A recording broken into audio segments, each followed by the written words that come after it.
This is the Men's Room Podcast, where relief is your duty and your innate self is welcome. I'm your host, as always, Ish Mendoza, and I'm inspired you stopped by. We're excited to bring another great episode for you all, featuring Jose Cruz, who is a husband and father, a professional content creator and podcaster, a storyteller, a filmmaker, a videographer and photographer, and an all-around great guy. And I'm excited to share with you all the subjects that we spoke about, which include manhood and fatherhood and creativity and podcasting itself. Be sure and follow Jose on all his social media. Check out Still Here Podcast and Kairos Media. And make sure to like, share, subscribe. Continue to get the word out, folks. We are excited to share this message with the world and with people like you. So without further ado, let's get into it.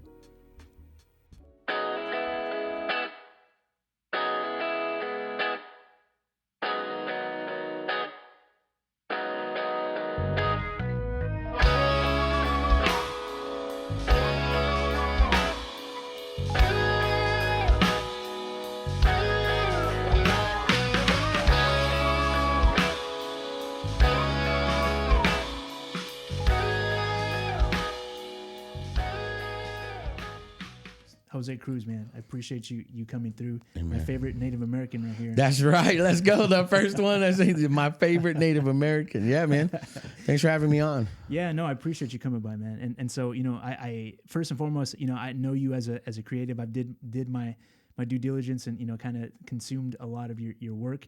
I like to start with the first and latest of anybody's podcast and stuff like that too.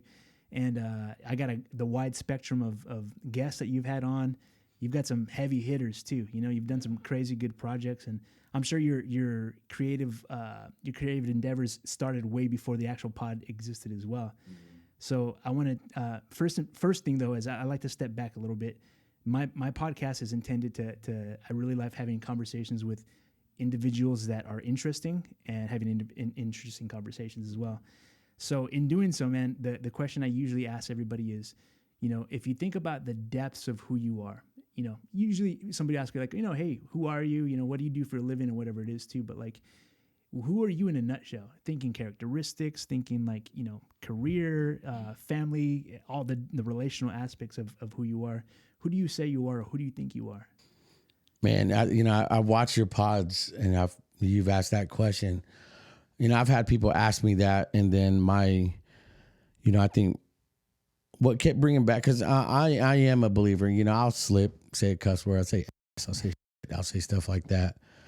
But again, that's not who I am, man.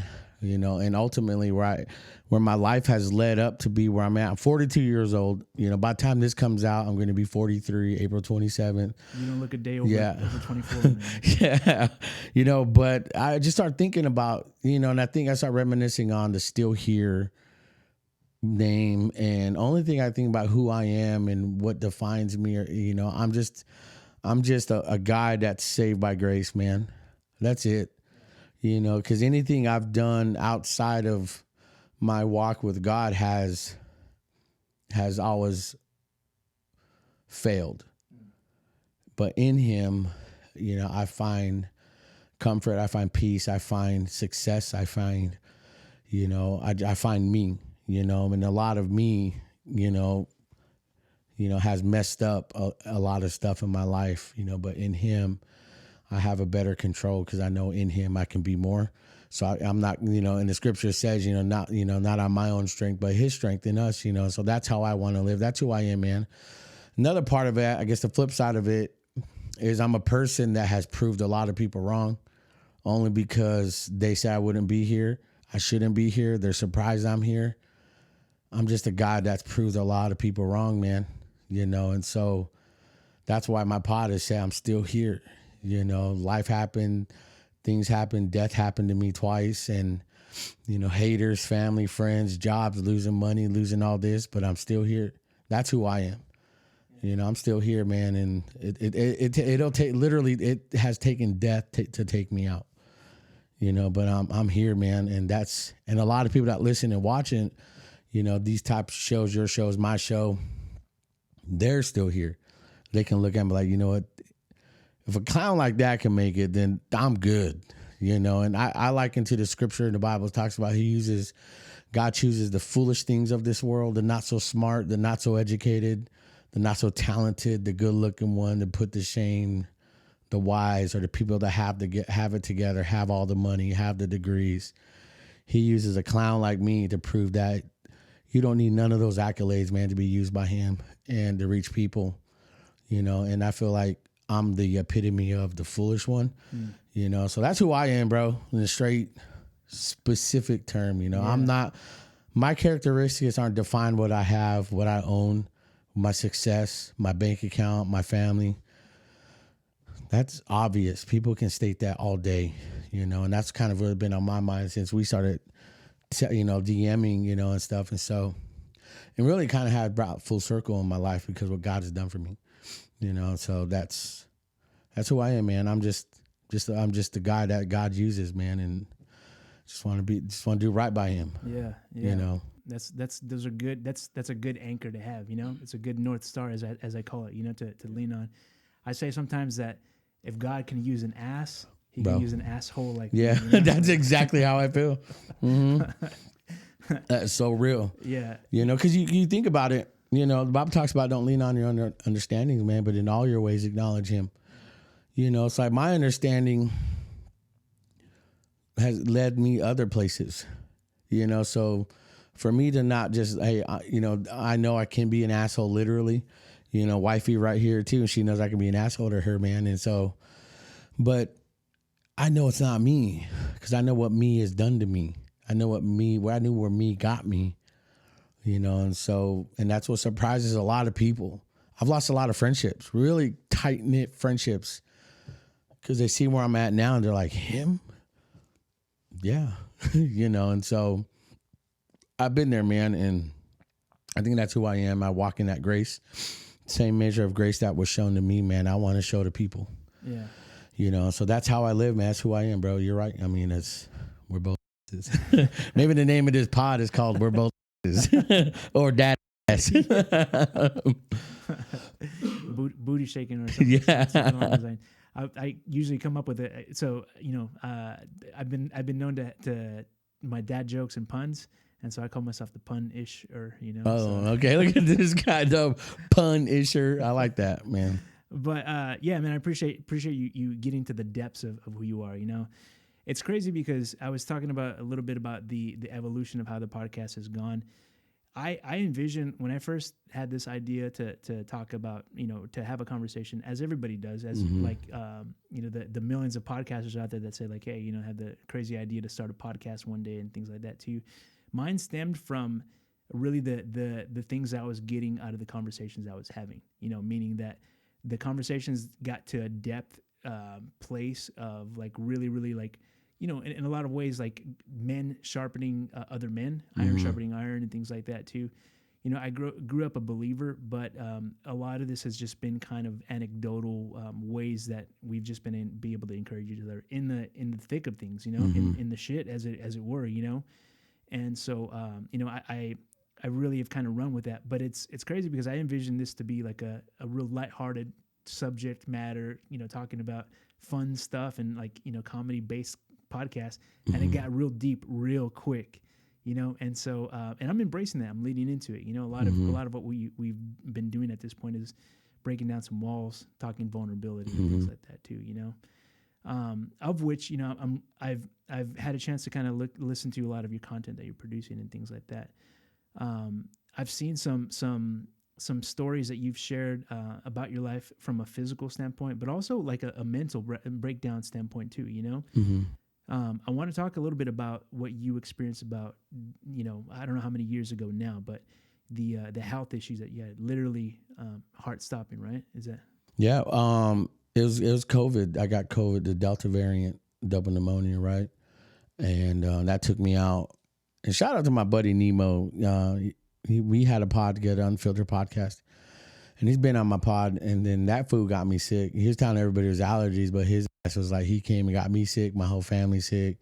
We both ended up on the same floor in the emergency in Kaiser. But my first week was there was his last week, but it ended up hitting me the hardest. It just destroyed my lungs, man. And so everything stopped. I stopped breathing. I passed. And then I got resuscitated back, and then they put me on full oxygen, everything, man, and couldn't breathe on my own. So they tried to intubate me. They tried to do all that, but I wasn't going to have that. So I was fighting, man, for my life, and then a week and a half later, I started recovering okay. They didn't really give me no help after, recovery, or this is what you need to take. They just kind of just let me go.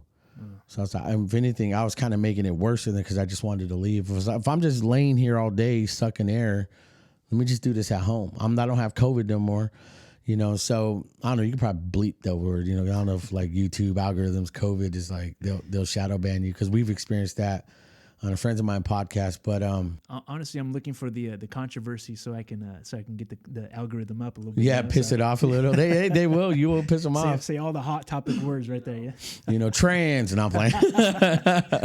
But no. Then after a week and a half later, man, I was semi okay. So I came home, and then I was home for a week. They gave us oxygen tanks, and you're only supposed to get like one tank a week on Laura or something like that. So this girl became like the hustler of oxygen tanks. So she ended up getting like 10, 20 different oxygen tanks, because you're supposed to only rely like on 5% oxygen, right? You can only rely. So that means you have to bring 95% of your own oxygen. And then I just noticed a decline. I wasn't getting healthier. I was actually losing more weight. Then come to find out, I got sick again, but I ended up getting bacterial double pneumonia. So my lungs were destroyed twice back to back. And my lungs are even pretty bad now still, man. It's going to take like a 5-6 year process. This happened like 3 years ago, coming off this, man. And so after I was like, I thought I was going to die again, man. And I kind of had that late night talk with my family, apologizing to them as a father, as a man, as a husband, and where I felt like I failed them, putting expectation on them that our fathers had put on us when we were younger. Putting our baggage on our kids, because if I had it hard, you're going to have it hard, not knowing that we're like that, man. So I had the heart to heart to all of them. I told my wife, I was like, sell everything, girl, find yourself a new husband. I'll take care of you, because obviously this is my time. My breathing wasn't getting any better. Same thing went down the line with my 3 kids. And then just went back. And I knew when I was there, I was going to be there. I was there for like 2.5 weeks, 3 weeks, man. So it was a long process, man. It was almost a month and a half of just being in hospitals and just couldn't breathe. So I ended up losing 90% of my muscle mass. I lost a lot of weight. My strength, I couldn't walk from my living room to my restroom, from my bedroom. I couldn't do that. I had to get wheeled around. So the health was pretty tough, man. Even after the fact, when they let me come home, that's when the real struggle hit. That's where the real mental game was. Right. Yeah. Because my mind is so much stronger than my body. I was like, it's 2 a.m, didn't sleep. I was getting hours sleep a night, if that. And then I was like, I'm up one night, I can stand up finally, man. I finally saw myself in the mirror, and I didn't recognize myself, and I didn't really, I didn't know how to process it. So I was like, you know what, just screw it. So my wife walked me down the hallway. She walked back to the bedroom. I just still was standing here. So I decided to take a big old run down the hallway to see if I can run. And I couldn't, man. I pancaked and slid like 10, 15. Safe. Yeah, I slid, man. And so it was so funny, man, because my mind was so much stronger than my body, but I couldn't do it. So I had to learn a lot and undo a lot, because all I had was time now. You pray in the deep, darkest moment, just let me be home. I'm sorry, I'm too busy, God, I was too busy. I didn't want to pray those prayers, man. I did not deserve that. God did not deserve to hear that from me. It's just, you get me past this one more. No, I deserve this. I deserve to be here. So God, do what you want, man. It's not about me. It's what you want. And this is when my business would start kicking off. This is when everything was popping for me, and it was growing, man. And then that huge stop was out for like 7 months, 7, 8 months. We were down for that long. And so it's just the recovery after that, man. But thank God, man, one of my main clients, that's my main client now, actually we're partners in a lot of ways. He just waited for me. So I had work coming back, and then that 2022 is when I got back to work, of February. And so it's been about 2.5 years since coming up. We've been back to work, and Yeah, man, that's kind of really what happened, man, because my lungs were destroyed back to back twice. What saved me the first time from COVID was because one of the nurses there did my whole scans and everything. My lungs were destroyed about 80% the first time, man. They were gone. And he's like, man, the only thing that kept you alive fighting this is your body, your strength. Because we were working out like a whole year. We fixed our health. We fixed our eating. And I was pretty strong, man, especially as like a 40-year-old, 39-year-old young man. And that's what saved my life. And he told me, he's like, a lot of fat people, he was very blunt. A lot of fat people couldn't fit in this tube to get there. So they died a day too late, 2 days later, unhealthy, blah, blah, blah, and all that, man. He's like, you saved your life. So you took yourself serious, your health serious. That's why you're here, man. That's why you're still here. And I remember those little moments when people say, you're still here. These doctors, we're still here, man. Just da-da-da-da. And so then after the fact, when I got double pneumonia, or bacterial double pneumonia, man, that's when kind of, I was like, should I document this? Because I know I want to do something, but my mind wasn't thinking about creating. Right. I'm trying to breathe. Yeah. That's it. I'm trying to breathe. I didn't eat. I didn't sleep. I didn't do nothing but just try to breathe. So I lost all form of just trying to eat. So I became real malnourished. And a nurse there helped me out, got me really on some good, or like just natural supplements, natural stuff that our body needs, none of this other stuff. And he was telling me all this stuff like on the down low, man, because the doctors would provide the latter, and he was like, don't take this. Tell him you don't want that because that's going to mess you up, and so I was like, I didn't, man. So I was fighting for my life, and these nurses were fighting for me, man. And so when I finally get home that second time, like I said, the mental struggle was real. Then after a few months, I knew I can get up, walk around. I finally got up, went to my office, and we had all this gear. I'm like, God, what do you want me to do? Blah, blah, blah. And we just started, and Laura's like, my wife was just like, hey, you want to start your own pod? I'm like, no, why? It's like, nobody's going to listen. No one's going to care. Da, da, da. I was like, I don't even care no more. She's like, think about it. We have all this stuff. And I was just thinking, praying right there in my office. And I was like, all right, God, what do you want me to do, man? Just, so I started thinking about, again, from when I can remember my younger days when I was born and till now, I thought about every situation that was self-afflicting, self-sabotaging, or people trying to hurt me and destroy me. I was like, and all I said, man, I'm still here, bro. I'm still here. I couldn't even take me out. These people couldn't take me out. Death couldn't even take me out, man. Sickness couldn't take me out, man. God, you're good. Still here, man. And that's where the pod started. And that's where we started, pursuing that brand, that name, man, because everybody has a still here story. They can look back a certain point in their life and think, dang, yeah, I shouldn't be here. I lost my job. I lost my house. I lost my family. I lost everything, but I'm still here. We've recovered. And maybe it had not been the best way, but still here. And when a lot of people can focus on I'm still here and you find out why, that's when you know your purpose. Pushing past the why and knowing your purpose is where I feel like why my show exists, and to show people like, hey, you have purpose, man, just go find it now. Don't wait for somebody to show you. You go get it. Okay, ain't nobody care about you. Ain't nobody gonna care. And, yeah, you got family, you get moral support, but at the end of the day, man, no one's gonna do it for you because they got their own problems to worry about. So that's really what Still Here is and my death and, what it means to me still, even looking back at it. Yeah. Because I think my show exists so people can know that they're not alone. Right. Yeah. And it's definitely been an inspiration, for someone like me that comes across. I was thinking back like how I even came across your podcast. I think it may have just been the algorithm, honestly, from Instagram, but I'm glad I did, and it puts me in the perspective of thinking like, there are people out there who, sometimes you think about your day-to-day problems and issues and things like that. Like, man, I had a tough day at work or, whatever it is, another bill or whatever it is. And then you take a step back and realize people are fighting for their lives. People are having some deep issues with people, ruins relationships and all these other things.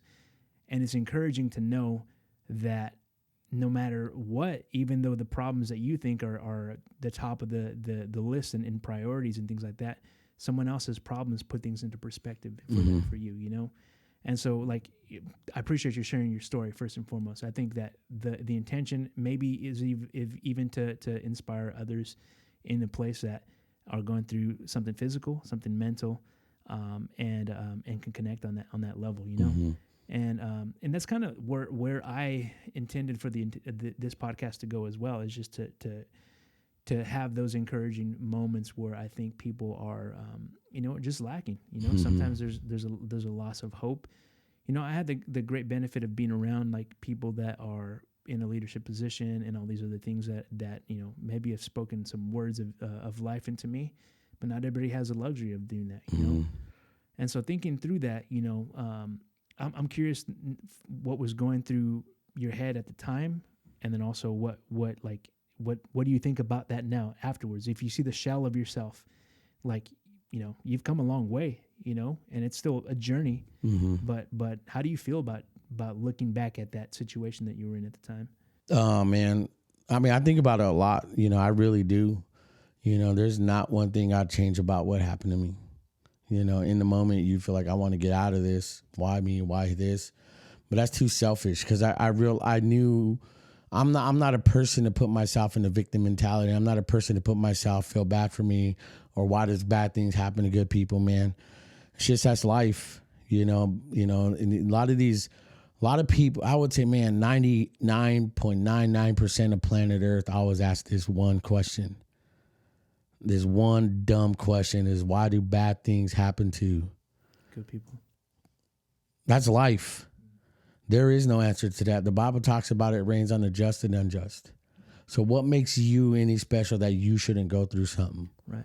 And that's the reality. I feel like a lot of these churches have failed because they think better version of you. There's a breakthrough. God is not the God of a breakthrough. There's no breakthrough coming your way. It's just life.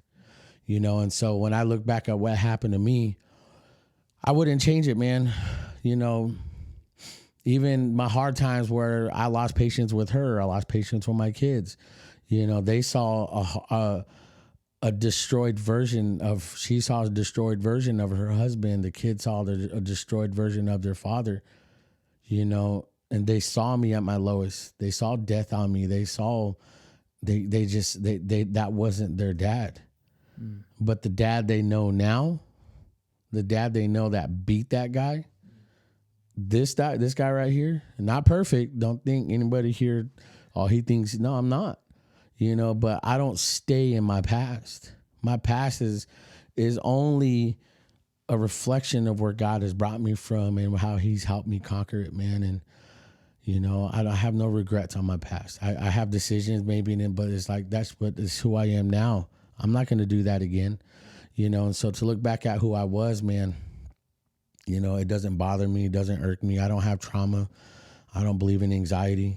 Anxiety is something you build up in your own head, and so it's one of these things where you just got to let it go and grow up, because we expect this world to help us. You have questions like, why do bad things happen to good people? Nah, man, you're nobody special to have nothing happen to you.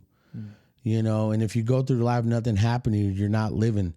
I mentor a lot of young men right now, man. I tell them the same thing, man. I was like, you need to stop being a pussy, grow up. This is life. Men need to struggle. You need to go struggle. No one cares about you, your feelings. No one cares about how broke you are, whatever you are, man. Nobody cares. They only care when you have a status in life, when you've achieved something, man. But they want to know how you got there, how we're talking. Yeah. And so I've learned not to be that no more. It's just, I can't stay that way, man. It's not pride. It's just, I've learned to be built different, and I've learned to accept things are going to happen, and how my approach is when it happens, is going to define me as a man. Yeah. As a father, as a husband, as a good human, and so as a man of God, so there's no difference in what I've seen myself back then to where I'm at now. Yeah. It's crazy to think about, like, taking that in stride, and also like, honestly, like, taking the licks and working with them. I think so often we forget about, like, when we actually go through it, looking at the positive side of things is that, like, you're better off having gone through it, Mm-hmm. And the same thing, like, I don't know if you got around to checking out my story too, but I went through some health issues as well. I remember you saying that. I got up to make your last 4 pods, And I wanted to save that for like my show, because you're gonna be on my show, so Yeah. maybe give me a quick lump sum, but we need to save this for the pod, man. You know, everybody's heard it now from this point on. If you're listening to the pod episode so far, but I had a heart attack, and I was 38 when it happened, and it took me by surprise because, you know, I'm not an obese guy. I don't smoke. You know, I don't do meth. I don't do hard drugs and stuff like that. So it was a genetic thing, and I just got the shitty end of the deal. Honestly, like it just so happened to afflict me in such a way. But you know, at the time, this was I didn't have the thoughts. I didn't have the time to think through it. It happened so quickly that it didn't give me all I was thinking about was the last interactions I had with my family. You know, like when I said goodbye, and you know, it was very casual. It's just like, all right, see you later. You know. And I was like, man, if that was the last time I got to speak to my wife, to my boys, like that was a horrible way to go out, you know? And then you just get into a moment where I'm sure you probably felt the same thing. You said the same thing, is that like you almost embrace it and accept like, well, if this is my time, this is it, you know? And it's a scary place to be. And actually right now, just hearing you talk about it, I didn't even put it into perspective of thinking of like, because the reality of it is that like, I thought like, man, why me? Why did I have to go through it? But like, if I didn't go through it, I wouldn't have the story I wouldn't have the leg to stand on. You know, I wouldn't have this story to share to maybe inspire someone else in the same way. You know, and also like having no regrets afterwards, thinking that this is an opportunity to go out, maybe inspire someone else, share a story and things like that too. You know. Yeah. The other thing that I hear in that is a question I've been asking everybody that I've had a chance to speak with is, what is manhood to them? And you answered a lot of what I think you are, but is there anything else that it's a lonely place to be in a lot of ways, you know? The reality is that people don't care, you know? And sometimes you just got to, you know, strap up your boots and get on with it. But what has that been like for you? What is manhood to you? What do you think about when you hear that? Well, I think manhood to me, man, I had to learn the hard, because I love my pops. My pop's still alive now. He's kicking. He's one of the hardest working Oaxacans I've ever known. You know, boy got his own construction company, and that dude's just still killing it right now, man. But as a busy man when he was growing up, my ideal, what a man would be in manhood is how you treat women, how you know. My only example were men that would objectify them, so that in relationships, and I brought that into our relationship because in May we're going to be married 19 years. Nice. Congrats. And but the first 10, 15 years of it were the hardest times of her life because I had no idea. It's work. Yeah. Man. But the thing is, though, what manhood to me now is when a man can reflect on him and stop blaming others. You know, I talked to a young man last night, 21 years old, struggling, man, depressed, you know, doesn't know who he is, lives with his mom and has a job with his brother. His brother takes advantage and blah, blah, blah, all that stuff, right? You know, and then you think about when you talk to him, you see the defeat at 21. And I finally had to tell him, man, I was like, you know what the problem is? Yeah, it's just this. I was like, no, that's not the problem. You know what the problem is? Well, I just think sometimes I know I don't read my Bible. I was like, no, you know what the problem is? So as he was talking, I was just like, let me show you what the problem is, bro. I was like, keep going. I was like, he just kept having excuses. I was like, want me to show you the problem?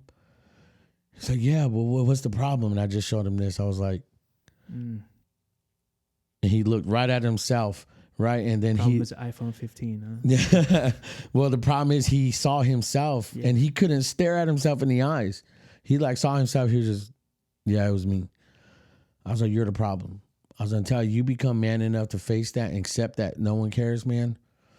You're gonna miss it. You're gonna be defeated your whole life. You're gonna be 21 now. By the time you're 35, you're still gonna be thinking like this. I was manhood is really taking on the problem of the world. Because the world don't care about you until you make the world care. I was like, until you show yourself the self-respect to say, you know what, I'm going to be on my own. I'm going to struggle. I'm going to go attempt to be a man and then fail many times, but still rise up, man. That's what manhood is. That's what's being a man. You know, I don't care about toxic masculinity. I'm not toxic to her, but we're a very traditional household. You know, and so what we do is just we show respect to each other.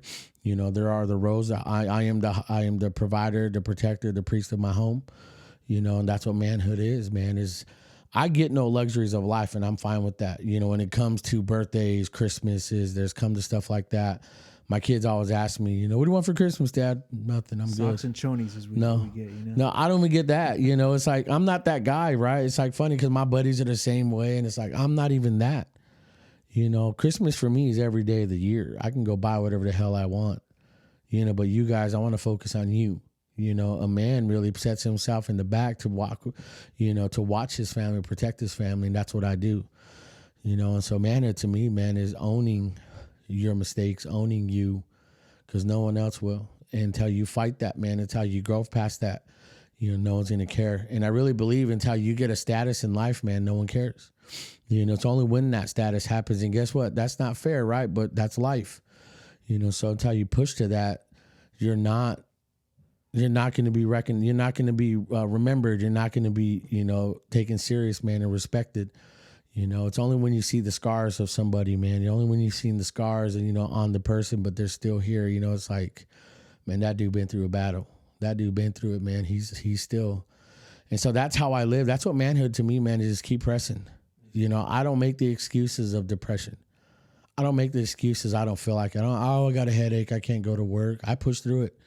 You know, I don't make the excuse of I have anxiety and I need to take my pill. I don't believe in that. You know, I don't get that choice because her life is on my shoulders. My kids' life are on my shoulders. My business, people I work with, families I work with, they're on my shoulders. And what men are supposed to do is struggle. And until you figure that out, man, you're going to be a wuss, man. It's like, and you're going to be like every soy boy out here, man, that's just, I'm just here, do what I can. And it sounds hard to hear because it is, man. We live in a world where people can't take this. Yeah, we don't have enough tough love in a lot of ways, you know? Yeah, and it's really the tough love on me because I have a 15-year-old son right now. And I would say I've neglected him in a way of taking his health serious because we're so busy, we just go get food. What do you want? McDonald's, right? So this boy got chunky. Boy, 15 years old or 14 years old, man, boy got some titties on him, right? You know, and so we clown on him. We, you know, we're thick with each other. We're very straightforward, all of us, man. And I apologized to him. I was like, son, I failed you, man. I let you down. I'll let you let your health go. I'll let you become lazy. I was like, that stops now. And this was about 2 months ago coming up. So I've been making him work out, get up because we homeschool our kids. Okay. We've homeschooled them since birth. You know, her first real job since we got married is working with me. You know, she was 19 years old in college, worked at KFC. You know, and so now, you know, my son, it's like, yeah, you're homeschooled. You're really just doing bare minimum, and that's fine. You know, you're gonna work with your hands. You know, you're gonna struggle. So until then, you get your GED good enough. I don't care, man. You're gonna work out. You might be not the smartest dude, but you're not going to be a sloppy, chunky dude that's dumb. You're going to be a buff dude that's semi not smart. I was like, and you're going to be a status in life where you're going to, you know, you're going to work hard for it and you're going to be alone. And so I make him get up 6 in the morning, 6:30 he'll start, take his creatine, take his fire blood, take all his supplements, you know, getting him in his protein mind and, you know, just thinking about that stuff. And he starts 7 o'clock, 10. Wow. You know, and that's the type of man I'm trying to build because I tell him the same thing I tell all these young men. You're going to struggle alone and no one's going to come to your rescue. And then until then, when you rise up from that, then people will see something different about you. What's going on with you? I was like, that's how you win in life, man. That's how you become a man, you know, and it's like you take care of your sisters. You love on them. You know, you love on your mom. You respect me. We respect you. Take care of your world, and the world will come your way when it's time, you know. And so that's how I figure I've grown, man, and that's how I see it. Again, it's not perfection; it's progression. I've learned to progress every day of my life and not make excuses. You know, excuses are what piss me off. My kids never get in trouble. You know, only when they get in trouble is when they make an excuse. Yeah, and they answer back. You know, my kids don't answer back. You know, I don't remember the last time they got spanked. I'm very traditional. You know, but I honestly don't remember the last time I got the belt and whooped them, you know, but they're just respectful kids and I put decisions on them. If you guys want to be little dirtbag kids like all these kids now, go ahead, but it's going to be a rough road with you. You're going to get in trouble. But now they know their choices. They know decisions, they know that it's on me. And if they say what or no or ask why, they get in trouble. It's yes, dad. It's yes, mom. It's respect, and so as a man, I'm teaching them respect, and they're light years amongst their peers, and so that's exactly what I feel like manhood. To kind of get back to your question, more of all that, it's just, that's how I live, man. It's a grind out. I've been doing a lot of this on my own. No one started caring until I started succeeding. Yeah. And they know I'm succeeding because they see the fruit of my family. You can tell a lot about the character of a man. You can look at their family, and then you can tell who's in charge and who's not. You can tell that's how I want to live, and that's how I live by, man. And a lot of people take it as a great thing, man, but there are some who are like, hey, he's one of these, alphas, or one of these guys he thinks. It's not that, man. If that intimidates you, then there's a reason why it intimidates you, because it's actually targeting your little soy boy mentality, and so it's just sorry, not sorry, man. Yeah. That's that. I don't know, man. I forgot kind of where. No, I mean, that's exactly what I want to hear. I ask in a lot of ways because it's very subjective to life circumstances. It's subjective to how people grow up. Some of them, they can't even answer the question. A lot of males don't know how to answer that question because maybe it's not having the luxury of a male influence in their lives, or not having the luxury of anybody showing them in a tough way how they can, reach the full potential. That was me.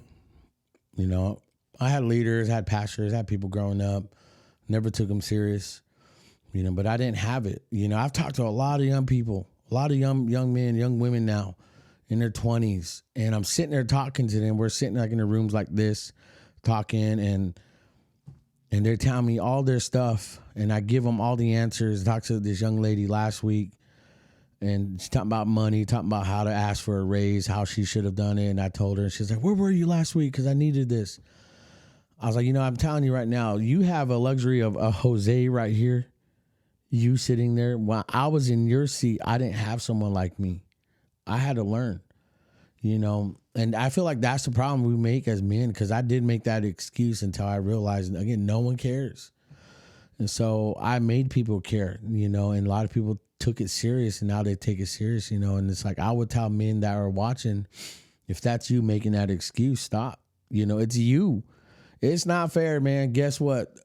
Every man out there is facing that right now, and so don't care about what you have or don't have.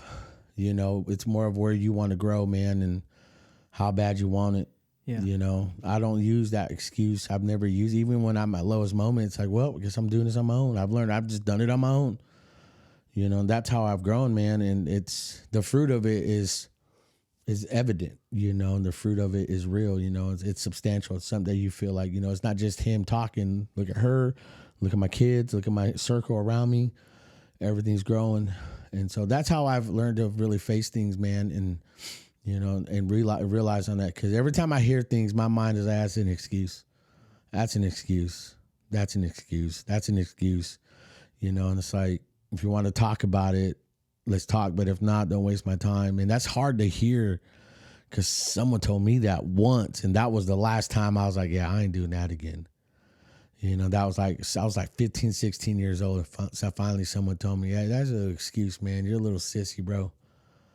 And it was just something small, and so, again, I'm very aware of that. I'm very self-aware in that. What's that old saying? Excuses are like assholes. Everybody has them and they all stink. Yeah. And sometimes it's like they have different shades of color, kind of light in the moment, Yeah, some of them more stinky than others. Yeah, it's so funny. I'm hearing you speak, and I know this from like your podcast and stuff too. But you got the preacher chops, So I know that you went through a period of being a pastor at some point too. I'm curious about that. I mean, that was pre filmmaking, right? That was pre like creative side of you. Mm-hmm. What was that life like? It was hard, man. It was one of these things where I was the guy back then making excuses, and how come no one respects me? How come no one taking me serious?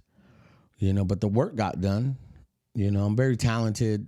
in a way of a great mentor of mine told me, he's like, Jose, you're not a master at one thing, man, but you're a jack of all trades.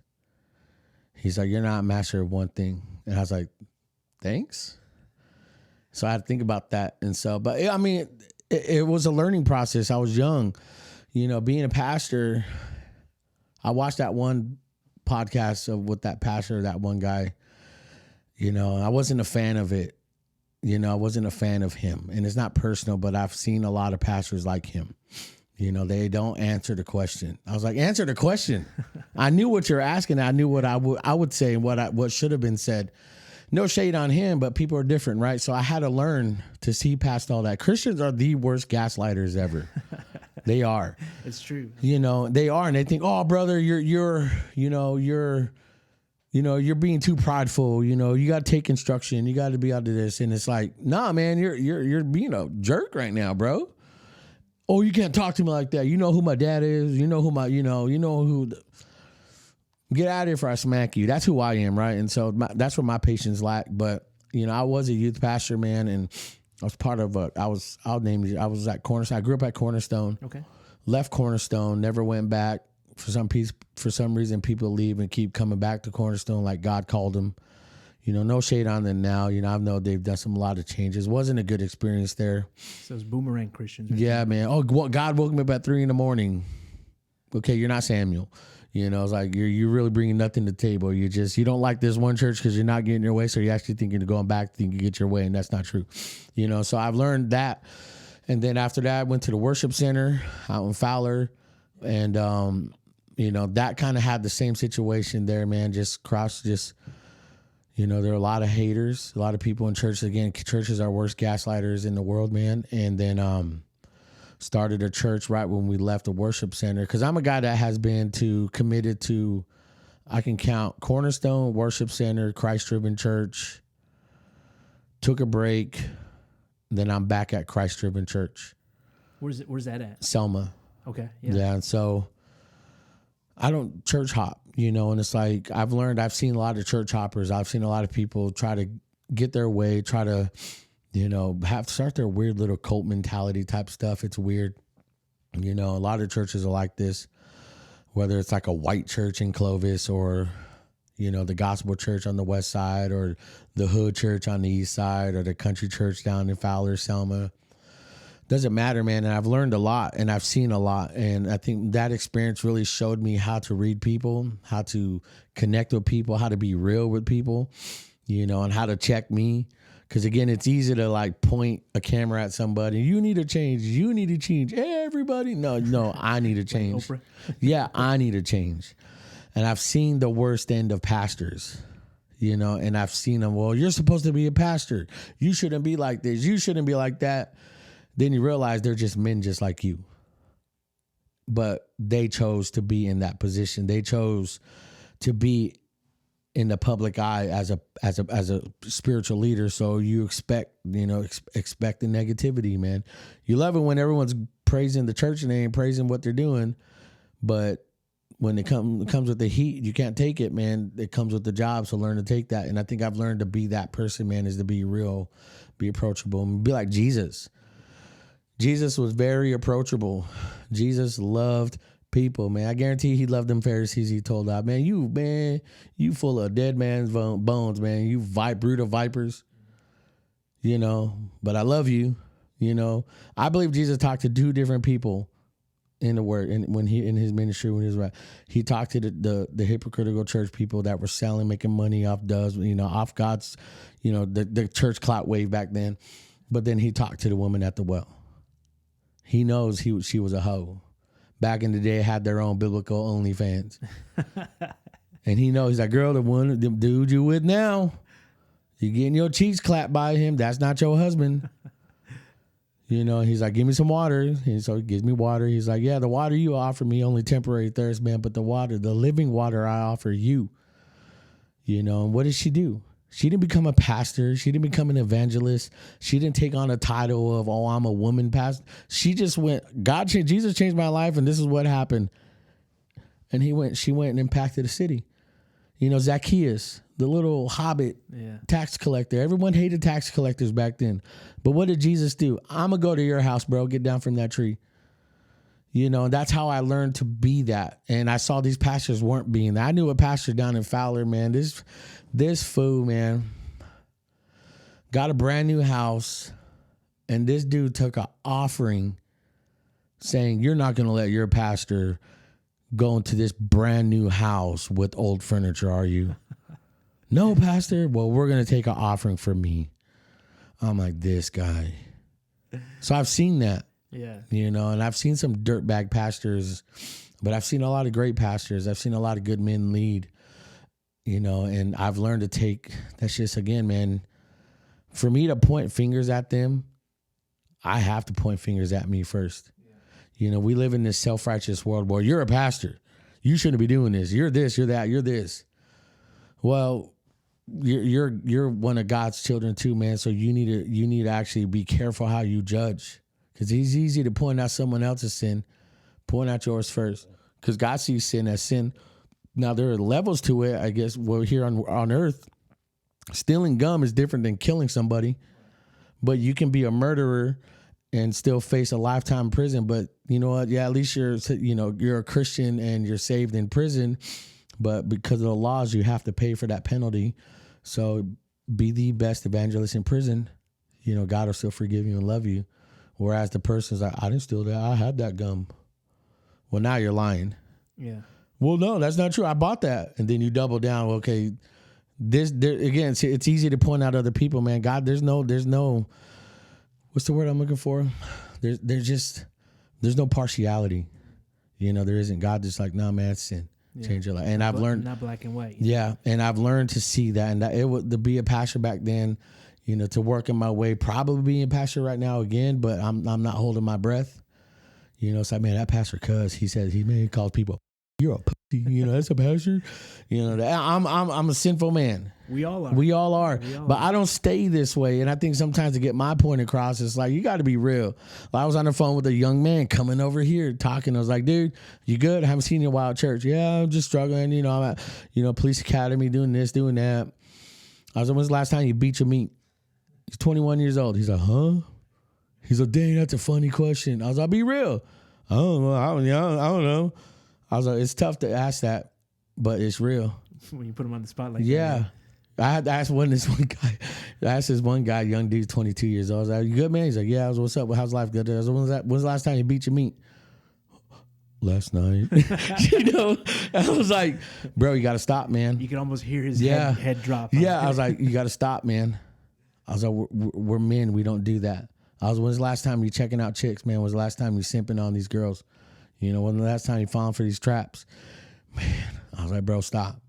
You know, and it's one of these things where I've learned to be that man, be that guy, approachable. And I feel like that's how, obviously Jesus didn't talk like me, man. God forgive me. I'm trying to be better.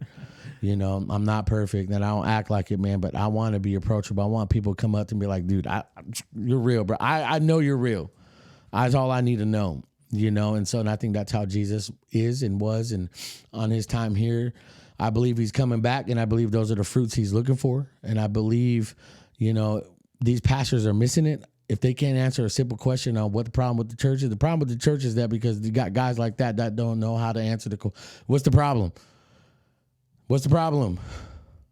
We don't want to use blood, the resurrection. We don't want to offend people. We want to, accept all members of the community. No, I'll accept people for who they are, for what God has made them to be. But I'll never accept the sin of it, man. And I'll learn to forgive and I'll learn to accept people for who they are, but I'll never let it change my belief, man, because I'm not here to judge somebody. My job, and I think what I've learned being a pastor was you can't change nobody. Right. That's not my place. Even now, I don't want to change somebody that thinks they're a they, thee, them, all in the above. I don't want to change that. There's no sense of arguing with that because their mind is set. So the best person I'm going to be is like, hey, person, I don't know what you call yourself, want a burrito or something? Let's be chill. I'm not going to disrespect people. That's just not who I am, and I've learned as a pastor back then to not be that and be the person they just talk to. I have a lot of gay friends, trans friends, a lot of my gay friends, actually, I'm like in their top 5 list that they would want to date, so, maybe a good compliment. I don't know. Just like the Christians trying to convert, they're trying to convert. Yeah. Go to the Red Lantern back down in Tower, right? But I don't know if that's there. I mean, I don't know how I would know. I don't know how I would know about that spot, but I mean, what? I ministered there, but I mean, what place? I don't know. No, but again, that's the reality of it, right? And so I think I've learned how to approach people as God's people, and they're lost and they're clouded, and I've learned to be. And I would say, trust me, man, I've seen a lot of the bad, but there's more good than the bad. But the bad showed me what not to be. That's all we can do, man. That's honestly all we can do, because we are imperfect people, and so a lot of times, like I'll go back to what I had mentioned, we talked about earlier, is that sometimes people don't even know what they don't know, because they don't have an influence of somebody positive in their lives, and so comes the confusion, so comes all of the baggage and the anxieties and mental health issues that people go through. Is that there's such power in community. There's such power in someone being there to help call you out when you need to be called out on something. And if you don't have that, you're just gonna. My dad used to always say, if you do what you've always done, you get what you've always gotten. And so if you keep doing that, you don't know it's an issue until somebody wants to help you, and they say like, hey, I'm telling you, it's because it's all love. I just gotta tell you, like, that's not the right way to do it, or hey, like, you could be doing the things differently, And so all we can do is be that for someone else, You gotta be that light, The Bible calls us to be the light of the world, man. I'm not called to change people. I'm not called to fight or debate. Yeah, we can't. That's what we can't do. That's not our place. My place is to be a light. My place is not to change people. My place is to live in such a way where they could be like, what, there's something different about him. And I have awesome testimony of a good friend of mine, one of my best friends, hated churches, hated God, hated the Bible, hated it, judgmental, hypocrite, blah, blah, blah, everything you hear. And then he knew I was a Christian, but I never once witnessed and never told him what his problem was. Never told him anything, man, until he started coming around my house, hanging out with me and my family. Then a year or two later, I have a foundation that I've started about a few years ago. We're in the works. I'm getting back on. He's one of my board members. And then, and it wasn't like a big deal, but he's reading this like a biblical motivational book, devotional type thing. And I think scriptures and all that. And then this person that hated Christians, hated God, hated all that, says because we have this, one of these and I don't want to say much about it, but he had a word that stood out to the most, was discipline, right? So I was like, if that word sticks out to you most, study it. This is going to be curriculum. This is going to be something that you're going to teach. So he did. He came up with his own outline. And he's like, all right, well, it was his turn to speak in our meeting. Bear in mind, this is a guy that hated God, hated the Bible, hated Christians, hypocrites. I'll never be one. This guy opened up his book. He's like, I was reading in the Bible the other day, and that was it. I was like, that's how he knows. That's how you've impacted someone's life without preaching. Again, one of my mentors, same person that talked about, I'm not a master at anything but a jack of all trades. His wife, those two changed my life. Those two changed our lives. And she told me, she's like, Jose, people don't care how much you know until they know how much you care. Until you show how much you care, then they'll see the value in what you know. And I've learned to live by that. I hate being the guy that says something on a podcast and be totally different. I hate people like that. And hate's a strong word, because I hate being fake. I cannot be fake. I can lie about certain things, but I cannot be fake. And this is who I am off camera. When these cameras are off, I'm going to be the same dude. We've been talking like this the whole time. Yeah. Now we're just actually getting into the groove of things, man. And I think that's how I've learned to be with that, because when it comes to Christians, when it comes to the bad rep of it, when it comes to all that, man, I've learned just to be an example. Again, I don't want to change people's thoughts on like your pronouns. I don't want to change people that feel like they're whatever. It's not my place. My place is just say, you know what? God loves you. I love you. See you when I see you. Anybody died on the cross for you, rose again third day for you. Know that. And then that's it. Seed was planted.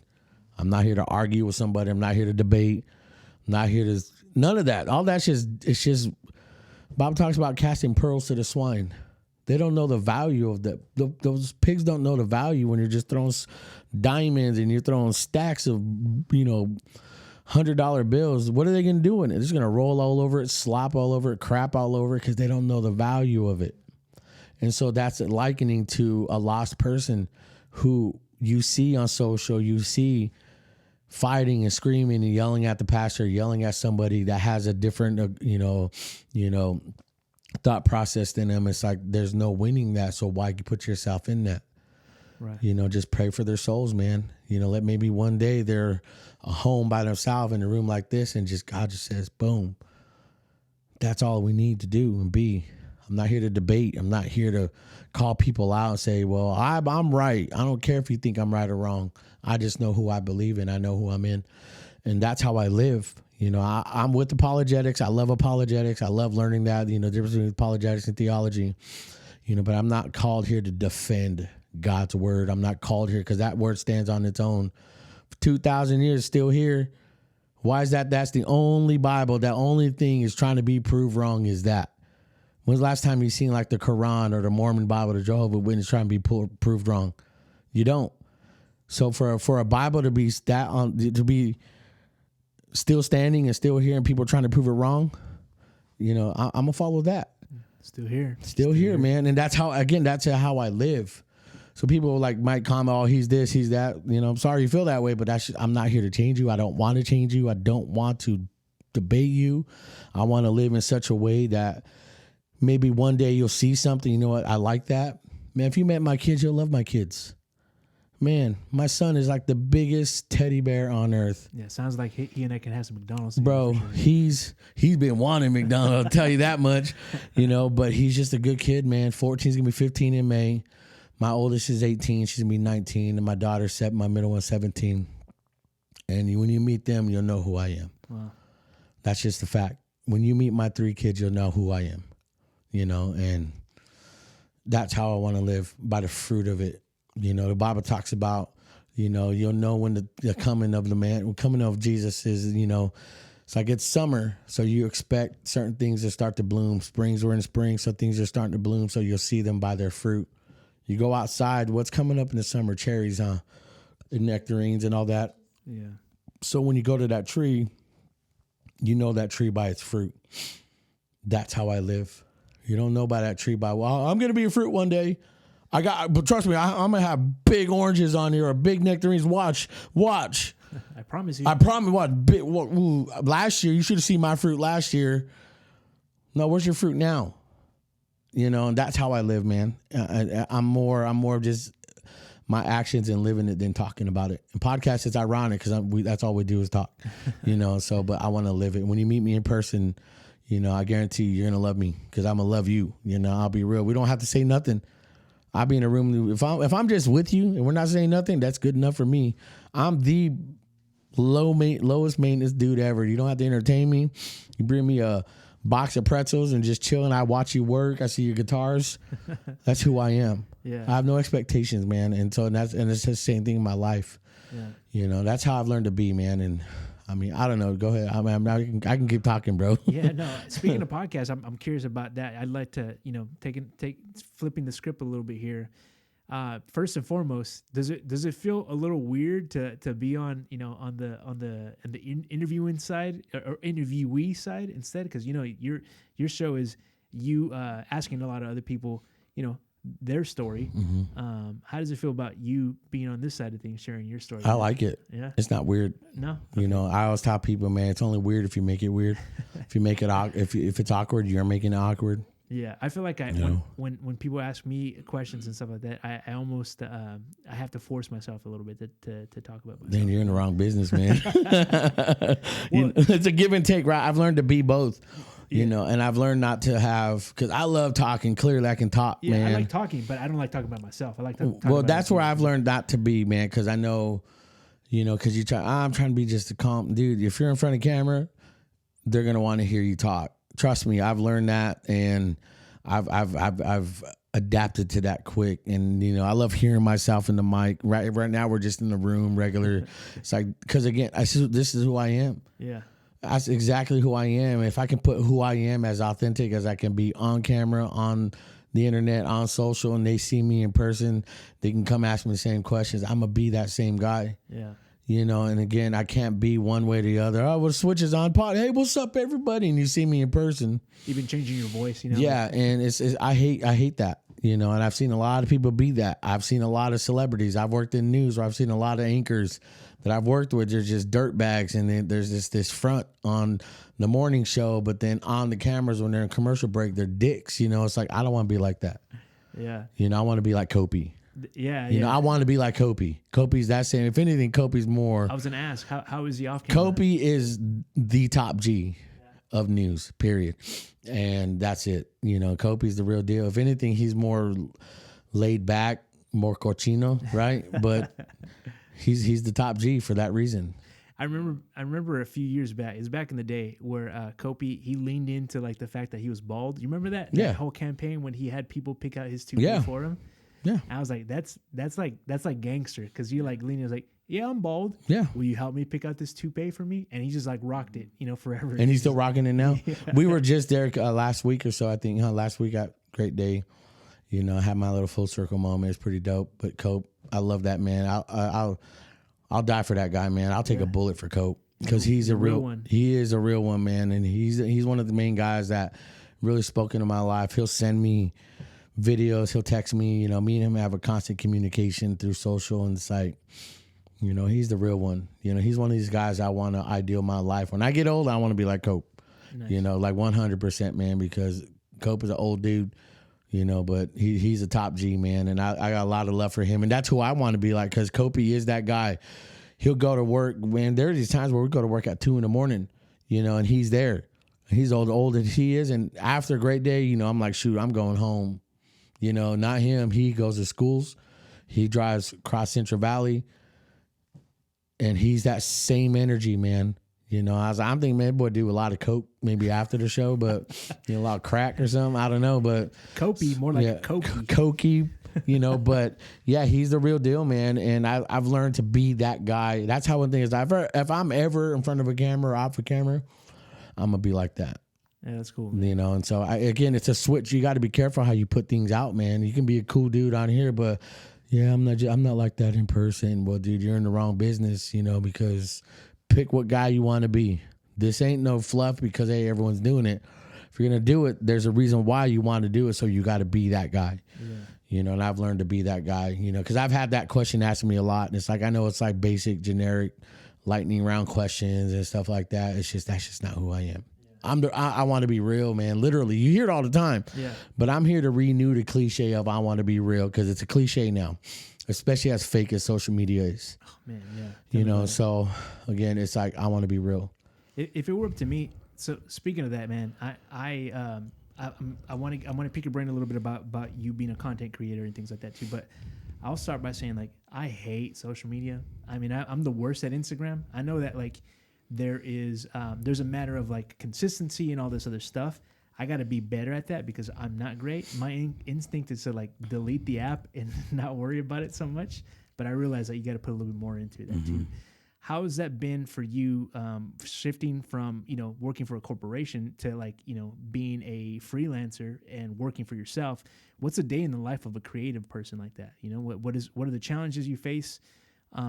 Even with the social media generation, how do you stay up on your game like that? There's really no pressure, man. I think my life is pretty straightforward. I got work to do and I just do it.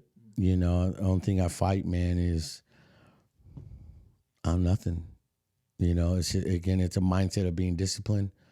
You know, it's a mindset of, you know what you got to do because ain't no one going to do it for you. Right. You know, but every day, man, I just create content. Every day, if I'm working for a friend of mine's podcast that I'm on, we'll go shoot it on a Tuesday morning. That day, I'll edit it, drop it, done, create some reels. I actually got to create reels probably tonight.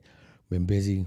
Then the client I work with, we're making content. We shot in Kentucky. We shot in Florida, Houston, you know, everywhere, man. We've been traveling, you know. So day in the life of content creator, man, is just keep grinding it out, man, because Ain't nobody gonna do it for you. You know, my life consists of going to church, you know, loving on my family, you know, and creating content, you know, shoot podcasts, do my own, create content, stay relevant, you know, keep up with the social media game, but not with the expectations of what other people think they want, but with the expectation of, well, you know what, God, what do you want me to do? How do you want me to be? You know, how do I connect with people and just grow from there, man? Because again, I've learned to liken it to, if you want it, man, you're going to go get it. If you're lazy, your show sucks because of you. Mm-hmm. You know, your social media business sucks because of you. So it's whatever excuse you feel like you want to keep making, you're going to keep staying stuck. I don't like staying stuck. I've been stuck before and I hate that feeling. So I'd never want to be that guy again. And definitely that's how, you know, in my life, man, I see all these content creators on YouTube that will set up the camera there 4 a.m, hit record. Oh, wake up. That's not me, man. That's stupid. That's not me. You know, and I've learned to say, you know, just be real, man. You don't have to go set up a tripod to go walk past it, go grab the tripod. It's a lot of work, too. It's like, yeah, bro, that's not me. I'm not hype. That's hype. You know, again, that's why social media is not real, man. And I just think now being consistent is key. You hear it all the time, man. But again, a lot of it depends on you and your mindset, self-discipline. Yeah. You know, I don't rely on motivation or inspiration. I'm disciplined. You know, and a lot of it has come due to, you know, my life learning to be more disciplined because, yes, my health, my weight even now, but it's hard for me to work out still. My body physically can't, you know, because the oxygen it needs. And I played volleyball like last Sunday or so, and I did okay, but I started feeling my body shutting down, but I kept pushing. I wanted to push my body hard, but my lungs are still messed up. So for me to go to the gym and lift, it's hard. You'll never be a pro athlete at this point. Heck no, man. I got no goals. I got no aspirations for that. But again, it depends on how disciplined you are. Don't rely on motivation. Don't rely on inspiration. That's all emotional based. I'm not an emotional based type person. I don't rely on my heart. I don't trust my heart. I don't lead with my heart. Common sense, I think with my mind, you know, because my heart can take me anywhere, man. You know, name a night, man, be real with you. Like dudes deal with. I'm just chilling on social. You see this hot chick bouncing her titties everywhere, and you're like, damn, let me go see her. Let me go check out her OnlyFans. You know how, like, my heart's saying, I'm feeling a little horny right now. I'm going to go check that out. Okay, yeah, you're not supposed to follow your heart. You know, so a man mind would be like, you know what, nah, screw that. Mm-hmm. Block, hide, not interested. You know, and that's the reality. You know, following your heart, man, will lead you so wrong because it's an emotional base, and emotions and all that's temporary. Yeah. So in the mind of a content creator, man, it's just keep staying disciplined, stay focused. Don't take on work you know you shouldn't. Don't take on more than you can bear, you know, and just plan it out, man, the right way, you know.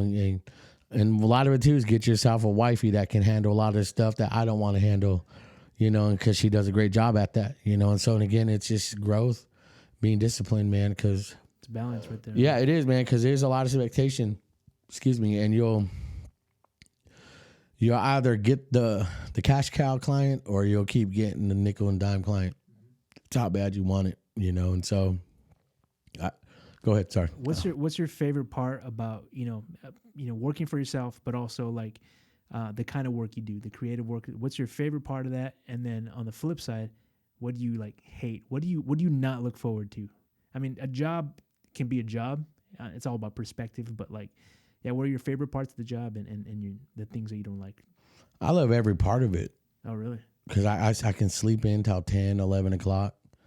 You know, when I know I'm ahead on my schedule and I know I can get things done and things are done and knocked out. Shoot, I love it. I think the only thing I hate about it, I'm gonna say, is working with you, woman. No, I'm kidding. Nothing, man. I'm a grown man. I don't think like that. You know, it's just a weird time I live in now and we live in now. And it's like, it's all about perspective, right? Yeah. And I understand those questions, right? We're trying to be content creators because when I have you on my pod, you know, it's going to be almost like this, but I want to hear your story and I want to ask you questions and be real about it, you know, because I stay away from the predictable. I stay away from the obvious, you know, because you see a lot of these, like Joe Rogan's podcast. You watch Joe Rogan at all? And not regularly. Yeah, but but when you does he ever have lightning round? He just talks. No, yeah, that's how I am. then it's like there's no way around it, man. I don't hate certain things about what I do. I love what I do. If I did hate it, dude, I'd rather go back to news and be bitter over there, because there's a lot of bitter people now that see me living. They're like, dang, I wish I was. Yeah, it's like, bro, it's like, so I love what I do. I genuinely love what I do because I'm happy. I am. We're happy. My family, wife, stay-at-home mom, so she's been home 19 years. My kids are homeschooled, so we're with each other 24/7. And there's nothing I hate about it. It takes a special kind of person, because most people are trying to get away from responsibilities and family and all of that too. So yeah, to me, those guys are just losers, men and women. They are, man. It's like you got to grow your ass up. Grow up. You're not 20 no more. You're not 25. You're not 30. You're not 35. Grow up. Take on the responsibility of life. It's like everyone hates Mondays. Everyone looks forward to the weekend. Get out of that rat race. You're a dork. Get out of that rat race of you think, oh, I hate Mondays. No, I love Mondays. I got a job. I may not like my job, so what are you going to do about it to get out of that job? Do something about it, or just shut up, because you chose it. No one chose you to go work at whatever. You did. So that's how I live, man. And it's hard to keep, it's weird to keep hearing this type of stuff, right? Putting it out right now, because I'm officially putting a lot of this stuff out. And a lot of people can't take it, and they think, oh, you're an asshole, Jose, you're judgmental. I mean, what it boils down to, though, it's about your perspective, because you could be in a miserable situation but not even know it, because you're thinking about the positive things. I like that. I'm thankful that I have a job. It may not be a good job, but whatever it is, I'm thankful that I have it. That's right. So all the perspective you have. So it sounds like for you, like your perspective is all positive, because it's a blessing to be in a mindset of like positivity in that way too. Yeah, when I had my job at Channel 26, man, I hated it. Didn't like the people there. It was making me somebody I wasn't. I brought it home one day. I knew I had to quit. The moment I brought work home is when I knew I had to quit. So I started my business 7 years ago, which I should have started a long time ago. Like you said, when I was a pastor, I was supposed to start the business back then, but I didn't. I was so afraid, because I thought that's what I was supposed to be. Knowing full well God wanted me to use me in this world. But if I would have started my business back then, there'd be a different Jose, because I didn't have the scars. I didn't have the struggle. I didn't have someone say, dude, I'm in the same spot. You're actually helping me. So I had to go through it. I had to face fire. I had to face struggle. I had to be in the ash for a long time. Yeah. Now to be where I'm at, now I can see why I went through it, and I wouldn't change one thing about it. So I've been that guy, man. Past 7 years, I've undone a lot of Jose, and again, to be like that guy where I've said, I hate my job and I hate going to work at Channel 26. I'm going to tell you guys right now, anybody in Central Valley, do not apply for a news station, any of these news stations, because they're garbage pay. They will hire a stupid young college kid that's desperate for money so they can get rid of you.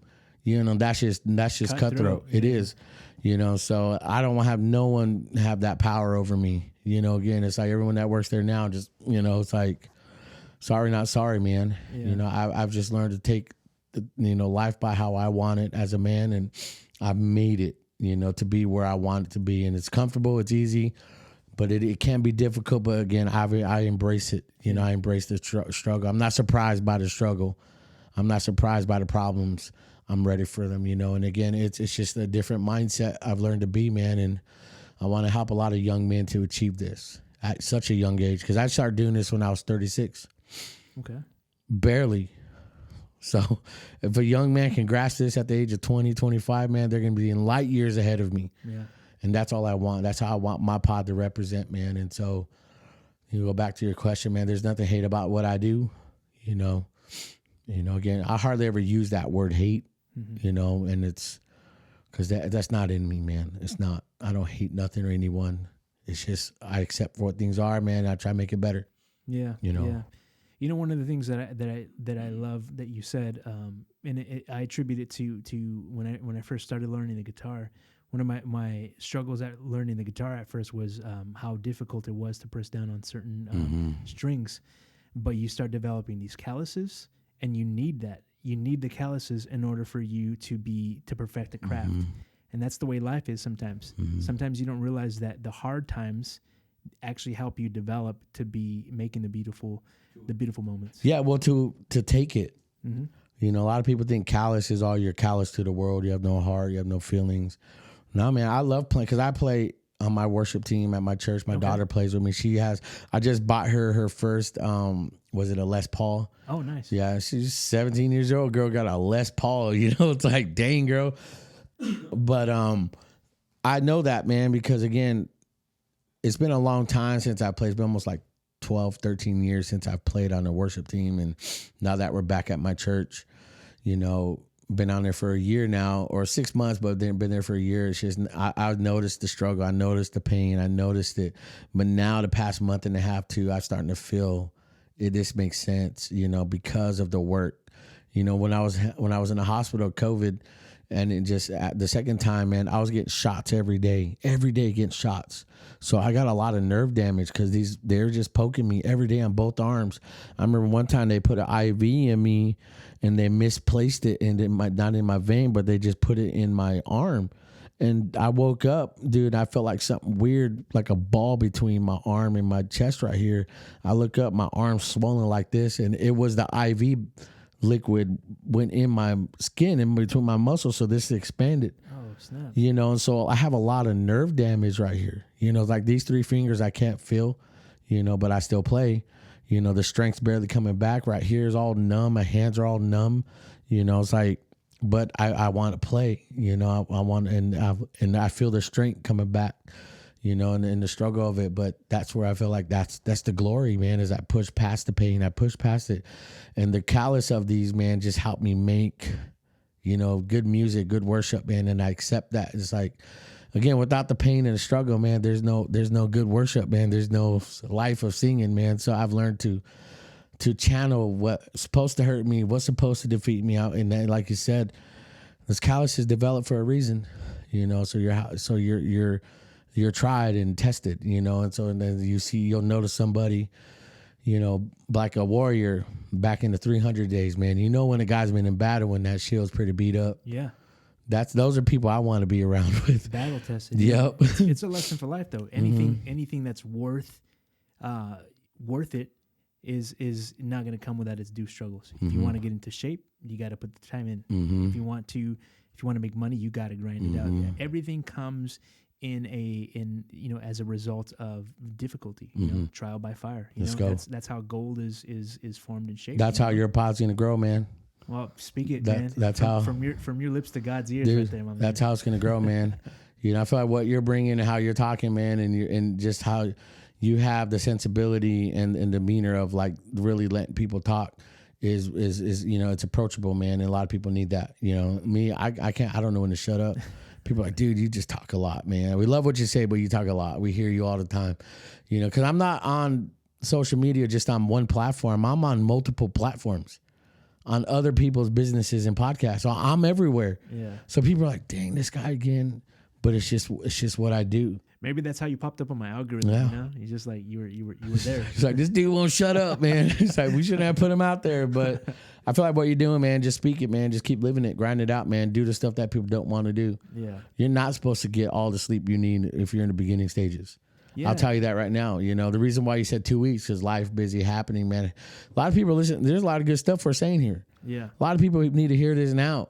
You know, and because I want this podcast out because I want to share it. You know, I want to watch it. I want to see where I'm, you know, I have my problems. I watch a podcast, not to, you know, see me, but I watch a podcast where I shouldn't have said that. I shouldn't be like that. Right. I need to stop over talking. That's just how I see myself, you know. And so, speaking of that, though, I mean, you I think from what I've gathered, the way you produce is you do a lot of live production, right? Yeah. So I unfortunately, the reason why stuff takes a while on the back end for me is because I do a lot of post editing. Mm-hmm. You know? I'm with you on that. I've been here. But you know, like so you know, going back and stuff. The good thing though is that when I enjoy something, because you got to listen to all of this back. Mm-hmm. I enjoy it though. It's like, oh yeah, that's right. You know, and so it's I get a double dipping of it too. You know. So that is happening. So I might crank this one out a little bit sooner than anticipated. Yeah, I mean we're at an hour and 20. That's still good, man. Because that's how I get, right? When I shoot a pod, man, I know it's good. I already, because what we use that Blackmagic switcher board, we switch live. You know, we split box. We do a lot of really high-end production, man. And in the pod, if I see, all right, minute 21:16, I jot it down. Yeah. You know, and I'll put a marker right there. I'll export it. I'll cut that, and I'll make sure I have my marker. You know, and that's how I sit there with a pen or a paper on my phone, and she does. She's like, "You said something good at minute 11." Yeah, I take mental notes of it, but I got to get better at yeah, and again, man, we start somewhere, right? And so I think when it comes to our craft and what we do, man, you know, it's one of my main things. I'm working with a client of mine, one of my dopest clients ever. He has me in front of his business now. I was supposed to just create content. Here's your stuff. Mm-hmm. I said, hey, man, can you jump in front of the camera and just say what you just said again? You want me in front? Yeah, well, I was like, this is not my business. He said, well, you're a part of it now. So I'm a face of this guy's multi-million-dollar business and worldwide. All right. Hey, everybody, it's Jose Cruz, content creator at Full Arch Masters. Want to let you guys know, man, we have a great show coming up. You know, we're shooting a couple of podcasts this week. You know, don't forget to check out our website, man. We got a lot of courses coming up this year. These courses fill up pretty fast. So if you guys want your name on the list, tell your doctor, tell your team, tell everybody that works with you they need to be at this course. Because if you're not at this course, you're not growing. If you're not growing, you're not learning. If you're not learning, you're not winning. If you're not winning, you're broke. So hit us up. Check out my website, fullarchmasters.com. And I'm like, yeah, I'd say that, you know, and I say that. Damn, and you spit that out like nothing right there. Yeah, and it's so funny, and it's like that's just growth, you know. That's why I love being in front of the camera now, and it's not like I have a face about it. I love talking to people, man. And again, when you take it serious, and when you start taking yourself serious, people will start taking you serious, you know. And that's how I learned to be in my pod. I'm not here to go viral. I'm not here to try to get like a Joe Rogan or whoever, man, or whatever podcast or whatever. I genuinely want to connect with real people because we're not getting real no more. You know, there's some people here in this Central Valley that I've worked with that stole every idea of mine, that stole my look, that stole everything, doing all these stupid live reactions on TikTok. Bro, you're just like everybody out there.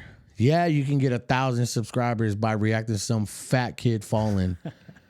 You know, or somebody getting hit in the nuts. Yeah, or some big old girl queefing in the pool shooting water at you, and you're like, you know, it's like anybody can do that.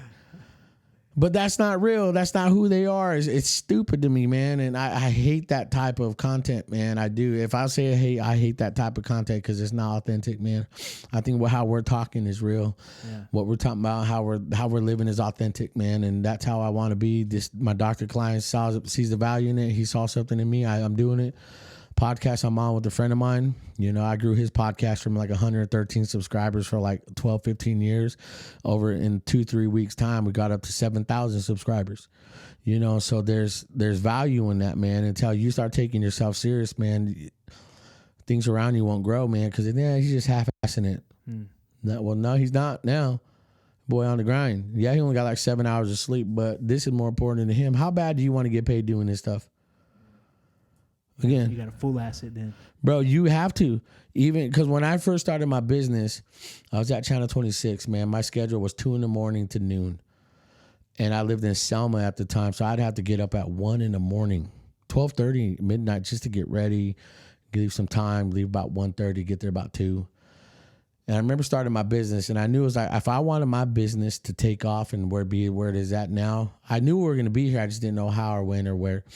So I had started my business while I had that schedule for a solid year. I did both. Wow. So I got up 12:30, you know, left 1:30, got to work at 2, left at the afternoon. Sometimes didn't go home, and I would try to book clients. I'd just go shoot content. We shoot short films. I did that for a year straight. So I was averaging a week of sleep, about 8-9 hours of sleep a week. Wow. For a solid year, you know, and when I knew I can do it, I quit. I waited that year, and then come January 1st of whatever year, I quit my job, man. I put my 2 weeks in. You know, what a way to kick off the new year, you know, and that's just how bad I wanted it. And look, it panned out, you know, so I knew what I wanted. I didn't see her as much, but I did it, you know, and it's going to take a lot of sacrifice, you know, and I've learned I don't care about sleep.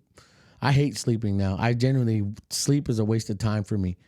because I'm thinking about, I got to do something else. I got to stay. I just want to create. I just want to plan. I want to be ready for the next thing. And my mind is always constantly creating new ideas or seeing something else. I can make that better and elevating. So when the time comes, boom, you know, like we're getting ready for an event in August with my client, and we're going to be in Miami for a few days. So we're gearing up this big old event. And he told me about this month and a half ago or so. So since then, I've been thinking about how I want to promote and put that out. So I've already prepared myself for that. Unless you're not preparing for yourself to be successful, you're never going to be. You don't know how to receive it. You know, so now when we're in it, today we launched that event today. And it's already getting traction. So it's already going to have an expectation. So I got to be ready. So I prepared myself to lose sleep. I prepared myself to be that. You know, and the balance is I still got to be a husband. I still got to be a father. I still got to be a man. I still got to spend time with my family. I still got to spend time with God. I still got to be on the worship team. I still got to cut podcasts. I still got to create reels. I still got to manage my foundation. I still got to train some students. I still got to mentor young men. I still got to, you know, put gas in my car. I still got to do all that. That's life. Mm-hmm. You know, I was on a podcast with a friend of mine, and I told him, he's like, you know what, people want to grind it out. People want to do this, man, but no one asked you to be this busy. You know, no one put that on you. You chose the level of your involvement. So don't bitch and complain when it's not going your way or it's too much. Oh, I'm losing sleep. I'm this and that. You don't know what, dude, you put yourself through that. So why are you crying? You know, so that's where I've learned to be, man. I'm not that guy, man. So that's just, I got a lot. Like Nas said that sleep is a cousin of death. So. Mm-hmm. I ain't trying to be dead. I've been there before. Yeah. I've died, man. You have too. You've been there. We've been there, man. You know, it sucks. But we're still here. That's right. Still here. Know, so it sucks, man. But you know what?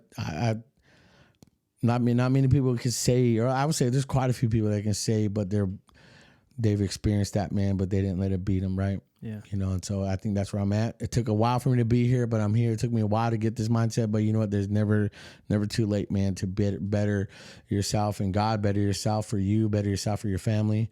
You know, I've always told people, man, if you're going through something, don't make it woe about me. It is happening to you. It sucks. I'm sorry that you're going through that, but that's life. But say, you know what? I am going through this, man, but what if I know one day I'm going to be out of this. So how my integrity, my character is during it, man, is going to depend on me. And then when I get out of it, I'm going to run into somebody that's been through something so I can help them because I know how they feel. I know what they've been through. So what you're going through is really not for you fully. It's for somebody that God's going to put in your life. You know, that's how I live now, man. You know, it's just, It's a different time. It's just different mindset now, man. And I'm driven by that. You know, I'm focused on that. You know, and she sees me quiet all the time now. And it's like, I'm not ignoring her. I'm thinking about everything. I'm thinking about my kids' attitude when they snap a little, you know, I got to mark that. I'm thinking about where I got to be next week. I'm thinking about everything at one time. There's a lot in my mind and my shoulders that I'm putting on me that nobody knows, but I'm still living my life. And that's manhood. That's manhood. A full circle right there, man. Mm-hmm. I mean, it's a good note to wrap up on. Man, bro, he's like, bro, we're at an hour 30. No, I really want to be mindful of your time. Dude, I got time, bro. We can go. It depends on these phones. that's I'll side with it too. I don't know where we're at with that. Yeah. Too, but is there rolling on both? They're still rolling. They're still rolling. But man, I want to see. So I want to see if there's anything particular that you have going on that you like to talk about, a project or anything like that. I want to promote as best as we can to all the things you got going on, but anything particular you're proud of right now that you want people to get some eyes on? I'm proud to be on this podcast right now. Oh man, that seriously touches my heart, man. Yeah, I am. And on that note, I'm starting my podcast season 5 coming soon. I'm adding a new host or two to the show. That's actually gonna be dope. Just grind it out, man. I mean, I don't promote my events. You know, I let people see it. You know, and they're like, I like the shock and awe factor. You know, it's like, where's Jose? He's been off the clock. Well, this is what I've been doing. Sucking now. Look, I'm in Miami chilling. You know, so you know, you stay hating. You know, take one for the team. Right yeah, there. And so, but nah, man. I think the main thing right now I'm focusing on, man, is starting my podcast. Yeah. You know, back up season 5. You know, we'll be on the lookout for you're going to be on there, man. You're going to be part of season 5. Let's go. You know, I'm serious. So the only thing I have going on is that, man, because everything else, life, business, they'll see it on my socials. They'll see it on my, my Kairos Media page. You'll see it on my Still Here podcast page. That's just, it's a different time for me now, man. And I got to get better every day. Yeah. If I'm not getting better, man, I'm getting left behind. And I got to stay ahead of it, not just for the sake of, again, clout or whatever, man. But, I want to lead an example, man, that I'm doing it. You can do it.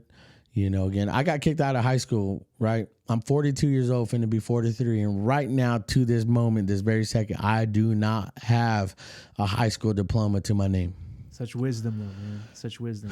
Man, School of Hard Knocks, man. Boy from the streets, west side of Fresno, man. It's like you hang out with the bros out there, you learn something real quick, and that's just, that's how I've learned to be, man. Yeah. Again, no one knows that. I tell people that, what?